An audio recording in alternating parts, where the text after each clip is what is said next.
सभी प्यारे बच्चों को नमस्कार। मैं फिर हाजिर हूँ आपके लिए आपका क्षितिज का पहला पाठ यानी कविता सूरदास की कविता यानी कि सूरदास के पद। पहले पद में प्यारे बच्चों हमने पढ़ा कि उसमें गोपियों ने भ्रमर यानी भौरे के बहाने उद्धव जिसको श्री कृष्ण जी ने भेजा था उन पर ताने कसे। और पहले पद में मैंने ये भी बताया कि गोपियों की जो शिकायत है वो बड़ी जायज़ है कि उद्धव अगर कभी प्रेम के धागे से बंधे होते तो वो गोपियों का दुख समझ पाते। और यहाँ दूसरे पद, आज हम दूसरा पद पढ़ने जा रहे हैं और उसके महत्वपूर्ण बिंदुओं पर भी बात करेंगे जो कि आपकी 10वीं की बोर्ड परीक्षा से संबंधित है और ज़रूर उसमें से प्रश्न आते हैं। तो आपको इसके अलावा और कुछ करने की ज़रूरत नहीं पड़ेगी अगर आप इसको अच्छे से समझ लेते हैं। तो दूसरे पद में जो गोपियाँ अपने को स्वीकार, अपने मन की अभिलाषा के बारे में बता रही हैं कि जो मन की इच्छाएं थी कृष्ण को लेकर, जो वो कहना चाहती थी वो उनके मन में ही रह गई और उन कृष्ण के प्रति उनके प्रेम की जो गहराई को अभिव्यक्त करना चाहती थी वो सारी बातें उनके मन में ही रह गई क्योंकि कृष्ण लौटकर वापस नहीं आए। तो आज हम इसी पर चर्चा करेंगे दूसरे पद पर। तो प्यारे बच्चों आइए शुरू करते हैं पद 2 सूरदास। मन ही मन की मांझ रही, मन की मन ही मांझ रही, कहिए जाई कौन पेउ धो नाही परत कही। अवधि आधार आस आवन की तन मन बिथा सही। अब इन जोग संदेश निसुनि सुनि बिरह दही।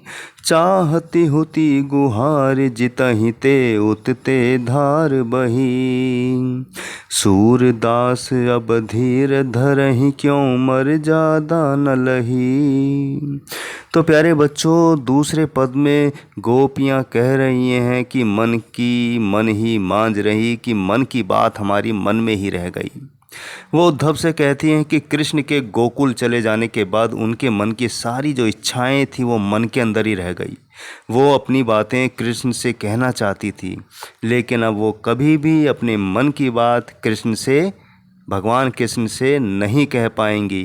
गोपियाँ उद्धव के हाथ कृष्ण को संदेश भी नहीं भेजना चाहती हैं क्योंकि उद्धव से वो वैसे ही नाराज़ हैं, क्योंकि उद्धव बहुत अजीब अजीब सी योग और संदेश की बातें कर रहे हैं जो गोपियों के पल्ले नहीं पड़ रही हैं। गोपियाँ कहती हैं कि कहिए जाई कौन पे ऊधो नाही परत कही, कि गोपियाँ कहती हैं कि वो इतने लंबे समय से तन मन और हर प्रकार की विरह वेदना यानी कि बिछड़ना जो कृष्ण से हुआ है उस दुख और दर्द को सिर्फ इसलिए सहन कर रही थी कि एक दिन कृष्ण ज़रूर आएंगे, अवश्य आएंगे और उनके सारे दुख दूर हो जाएंगे। तो यहाँ देखिए कह रही है कि, देखिए ध्यान दीजिए कि अवधि आधार आस आवन की तन मन बिथा सही, कि मन में आस थी, उम्मीद थी कृष्ण आएंगे और जो तन मन हमने जो सहा है उनके लिए, कृष्ण से जो हम बिछड़े हैं उनका जो दुख है, हमारे अंदर विरह है, वो हमने सब सहा है।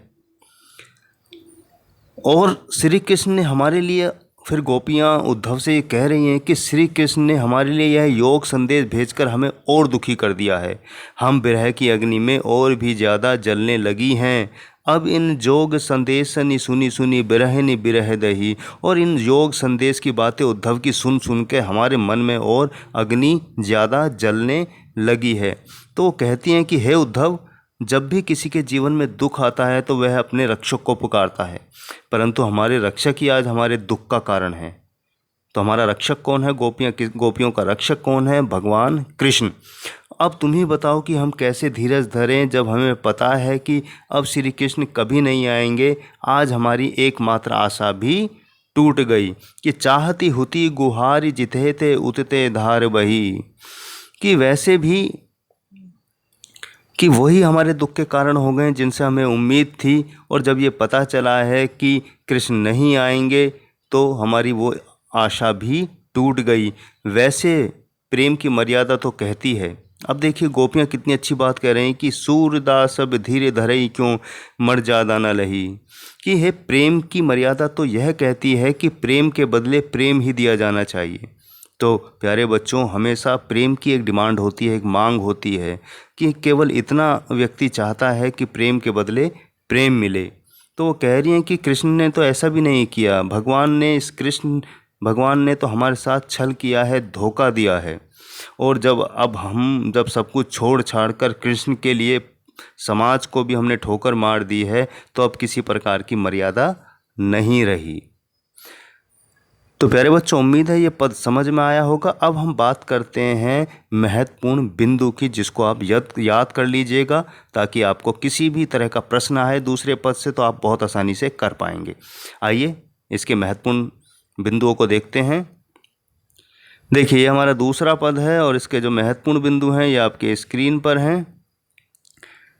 दूसरा पद है कि गोपियों के हृदय की इच्छा अर्थात मन की बात मन में ही रह गई, क्योंकि श्री कृष्ण मथुरा जाकर ब्रज वापस नहीं आए और उद्धव को ब्रज भेज दिया, यानी उद्धव को। दूसरा पॉइंट है कि उद्धव के योग के संदेश को सुनकर गोपियों की व्यथा यानी दुख घटने के स्थान पर बढ़ गई, क्योंकि उद्धव ने गोपियों को योग का संदेश दिया। तो दो महत्वपूर्ण बिंदु तो ये हो गए। अब आगे और देख लेते हैं, यहाँ पे और भी है।